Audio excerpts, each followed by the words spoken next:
SIR খসড়া voter তালিকা প্রকাশের পর নিজেদের বুথে পৌঁছেছেন বিএলও থেকে আম ভোটাররা। সেখানকার ছবি তুলে ধরেছেন আমাদের প্রতিনিধি।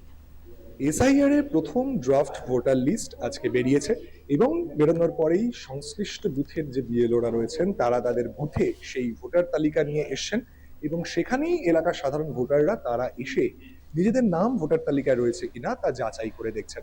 এবং বিএলও থেকে সাধারণ ভোটার তারা সকলেই বলছেন যে আতঙ্কের কোনো কারণ নেই।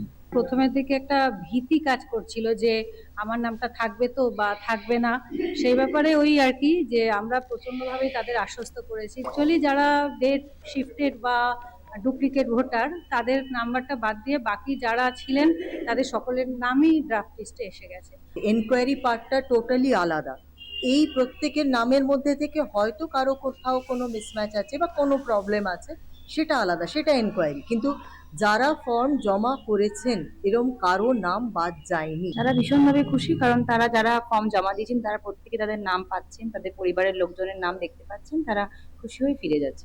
আমাদেরকে ডাইনামিক হতে হবে। চাপ তো আমাদের সারা জীবনে থাকবে, কিন্তু তার মধ্যে কি হবে যে ভালো লাগাগুলোকে খুঁজে নিতে হবে, তাহলে জীবনটা আরো রঙিন হবে এবং ভাল লাগবে।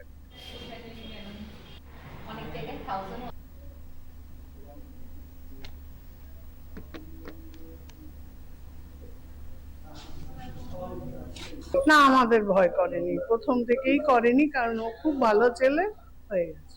হ্যাঁ, এই যে লোকে অনেকে ভয় পাচ্ছিল, আতঙ্কগ্রস্ত লোকে হচ্ছিল, না অসুবিধা না হলো? না না না, একদমই কোনো অসুবিধা হয়নি।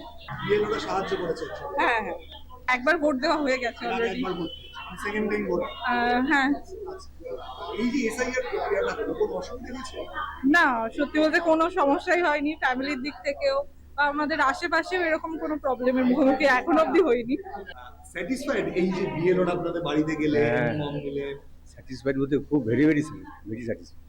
এসআইআর প্রক্রিয়া শুরুর সময় নির্বাচন কমিশন বলেছিল যে কোনো বৈধ ভোটারের নাম বাদ যাবে না।